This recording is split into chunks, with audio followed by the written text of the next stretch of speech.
Sierra has all the best active and outdoor brands you need. From athletic stuff, like a full-court pickup game, swish, to athlete-ish stuff, like a half-mile stroll. Get those steps in. And for morning hikes up the mountain trail, good pace. To nighttime ghost stories from the camping chair.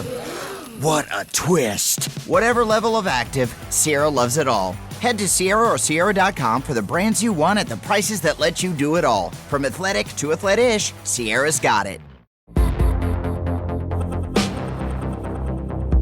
When the day is done, we're just getting started. The last show with David Cooper. Man, I'm gonna sound old, but in my day, when I was faced with loneliness as like a 20-year-old, I don't know, I went to more activities. I joined a club. I festered at home alone. These aren't great ways of coping, but that's how I did it. But young people, they've got a tool that we didn't.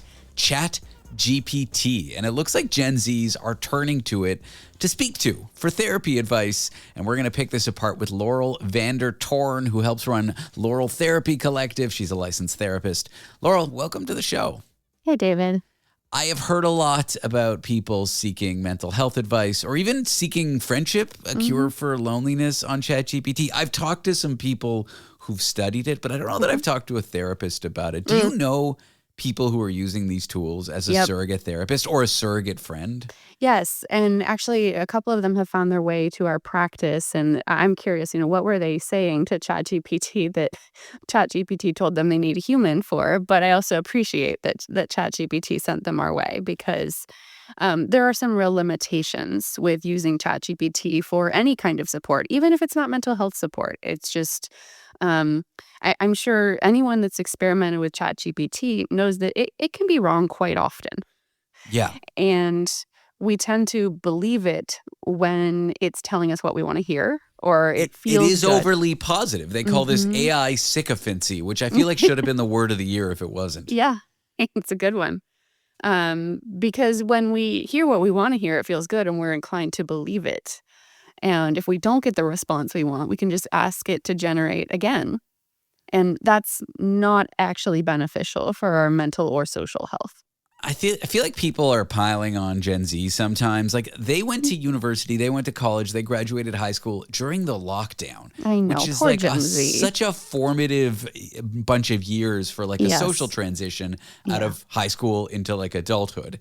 Yes. And also, like, they're more commonly using these tools to deal with socialization, anxiety, loneliness. However, I think if ChatGPT had been around when I was in my early 20s, I think I would have used it. So I don't want to pile on Gen Z.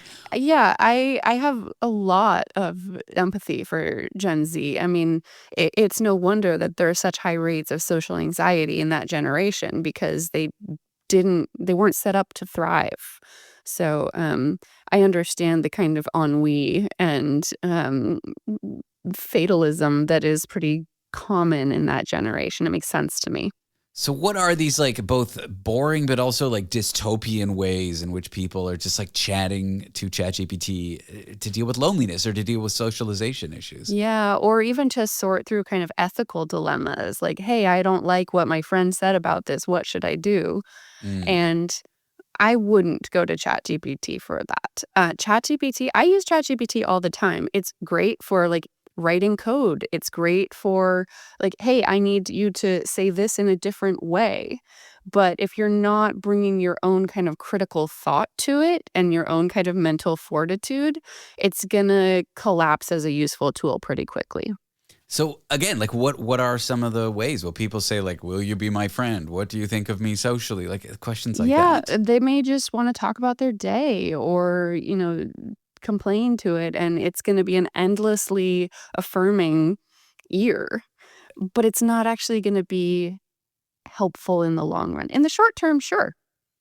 I didn't But even not realize I could say, hey, talk to me about my day, ask me questions about my day, and tell me what you think. Can you Yes. do that? I guess Yeah. you can. You can do anything, really. Yeah, I wouldn't recommend it, but you can. Okay. Well, what would be the downsides? I feel like there are, but can you articulate them for me? Yeah, let's say you are the a-hole. ChatGPT is not going to call you on it. there's going to be no grist for the mill. It's just going to say, yeah, that makes total sense to me. I understand why you would feel that way, even if you're in the wrong. Okay. So if I give it like a dilemma, like I get into a fight with a friend, for example. Yeah. Yeah. And Or I'm you're out there like kicking puppies or something. It's going to be like, it I'm makes sense. Laurel, You I don't know know? why you went there. I'm not kicking puppies. I don't like puppies, but I would never kick them. Figuratively. Yeah. It's not going to tell you, hey, that's wrong. I don't think you should do that. It will never tell you you shouldn't do that. The authors of these tools, they say when things get too dark, like, content warning here, like suicidal ideation or like despair, that they're supposed to basically say like, hey, I'm not a mental health practitioner. Yeah. Here are some resources. But I have my doubts that they would be able to catch all the cases. There was a mental health AI company specifically that was basically trying to create AI therapists, and the founder and CEO shut the platform down because he said it was too dangerous, because it was making people with serious mental health conditions worse. We've all heard about AI psychosis and other conditions like, bipolar. If you're having a manic episode, it's gonna like make that manic episode worse. It's gonna be like, yeah, I think you should go to Vegas and spend your life savings. And there isn't a safety net that really needs to be in place. Should I go to Vegas and spend my life savings?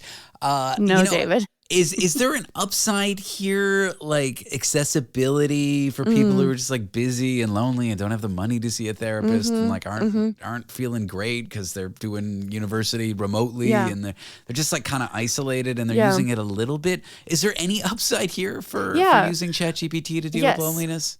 Yeah, you can definitely ask it for healthy coping tools or like self-care ideas. You could try asking it to be an accountability buddy. Like, hey, I really want to put my shoes on and leave the house or leave the dorm every day. And like check in and like, okay, I left the house today. But I also think that if you said I didn't leave the house, it would be like, that's okay.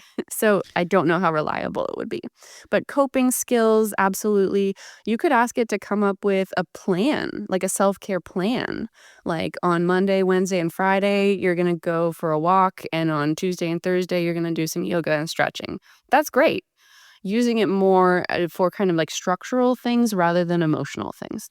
I've been sober for 6.5 years, but when I'm an alcoholic. When I drank towards the end, when I knew I had to quit, I kind of like knew I was doing something bad for me, but I just didn't care. I feel like similarly, young people are being told don't use these tools for like deep levels of support, but they know it's bad for them and they do it anyway.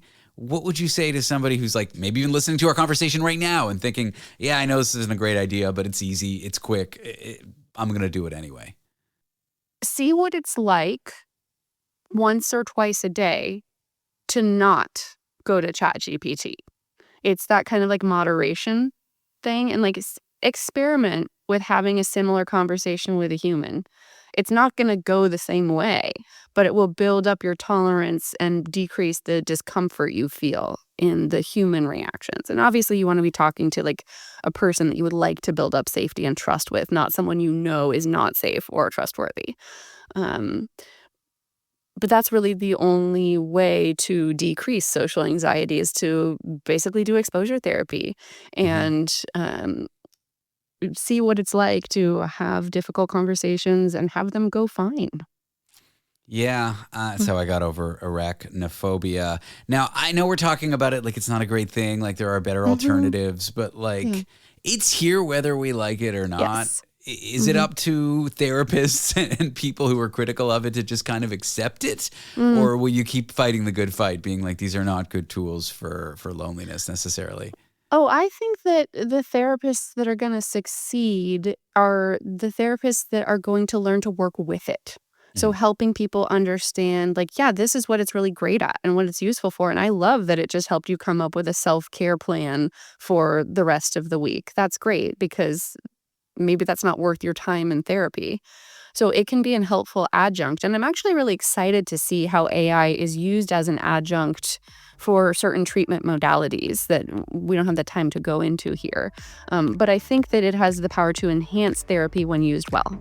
Laurel, I've enjoyed the chat. Thanks for being on the show. Happy to be here. Laurel Vander Torn. She's a licensed therapist and runs Laurel Therapy Collective. That serves California and Florida. Your day starts right here. The #1 place to be in the morning. We've got the news you need. Take that Team Canada approach. The experts you trust. More exclusives than anywhere else. And your first stop for the biggest entertainment stories. The Morning Show, weekdays on Global.